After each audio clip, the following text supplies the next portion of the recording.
విడాకులపై స్పందించిన సుమ, లైఫ్ ఎవరికి సాఫీగా ఉండదు అంటూ పులితెర యాంకర్ అంటే టక్కున గుర్తొచ్చే పేరు సుమ కనకాల. కొన్నేళ్లుగా తన వాక్చాతుర్యంతో ప్రేక్షకుల మనసులు దోచుకుంటూ టాప్ యాంకర్ గా దూసుకుపోతుంది. సినిమా ప్రీ రిలీజ్ ఈవెంట్స్ అయినా టీవీ షోస్ అయినా సుమ ఖచ్చితంగా ఉండాల్సిందే.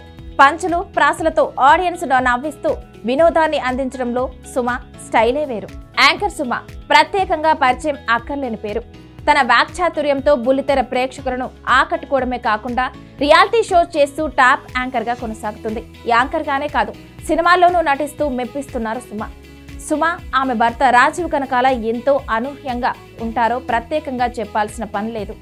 కరోనా సమయంలో ఈ ఇద్దరి బంధంపై రూమర్స్ వచ్చాయి. సుమ, రాజీవ్ విడిపోతున్నారంటూ వేర్వేరు ఇళ్లలో ఉన్నారని గాసిప్స్ వచ్చాయి. దీనిపై గతంలోనే సుమ క్లారిటీ ఇచ్చారు. తాజాగా మరోసారి సుమ విడాకులంటూ వస్తున్న వార్తలపై స్పందించారు. తాజాగా ఓ పాడ్కాస్ట్ లో పాల్గొన్న సుమ ఆసక్తికర విషయాలను పంచుకున్నారు. తన జీవితంలో జరిగిన ఎన్నో సంఘటనల గురించి సుమ మాట్లాడారు. సుమ మాట్లాడుతూ తనకు వచ్చే కలలు నిజమవుతాయని తెలిపారు. నాకు వచ్చే కలలు నిజమవుతాయి. ఒకసారి మేం గుడికి వెళ్ళినట్లు కల వచ్చింది. ఆ తర్వాతి రోజు అనుకోకుండా అదే గుడికి వెళ్ళాం. ఆ తర్వాత విమానం కూలినట్లు కల వచ్చింది. ఆ కల నిజం అవుతుందేమోనని చాలా రోజులు విమానం ఎక్కాలంటే భయపడిపోయాను అని తెలిపింది సుమ. ఒకసారి రాజీవ్ కు షూటింగ్ లో యాక్సిడెంట్ అయిందని, ఆ ప్రమాదంలో తన కాలు విరిగినట్లు కల వచ్చింది. అప్పట్లో ఫోన్లు లేవు, ల్యాండ్ లైన్ లో మాట్లాడాలి. రాజీవ్ ఆ టైంలో తలకొండలో ఒక సినిమా షూటింగ్ లో ఉన్నాడు. ఒక రోజంతా రాజీవ్తో మాట్లాడడం కుదరలేదు. నాకు భయం వేసింది. తర్వాత ఫోన్ చేసినప్పుడు నువ్వు బానే ఉన్నావా అని అడిగితే ఎందుకు అలా అడుగుతున్నావు అని అన్నాడు.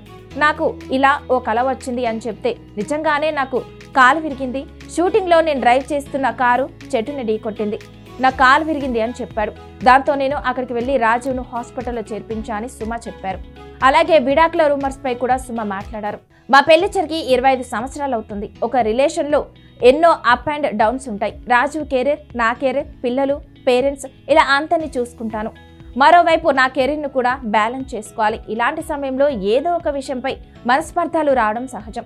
లైఫ్ ఎవరికి సాఫీగా ఉండదు. ఇది ఒక రోలర్ కోస్టర్ లాంటిది. ఒక టైంలో నేను రాజీవ్తో ఉండటం లేదని, విడాకులు తీసుకున్నానని కూడా రాసేశారు. మేమిద్దరం కలిసి రీల్ చేస్తూ వీడియోలు పోస్ట్ చేసినా కూడా ఏంటి మీరు ఇంకా కలిసే ఉన్నారా, విడిపోలేదా అని కామెంట్స్ పెట్టారు. వాటిని ఇప్పుడు పట్టించుకోవట్లేదు అంటూ చెప్పుకొచ్చారు సుమ. ఈ కామెంట్స్ ఇప్పుడు వైరల్ అవుతున్నాయి.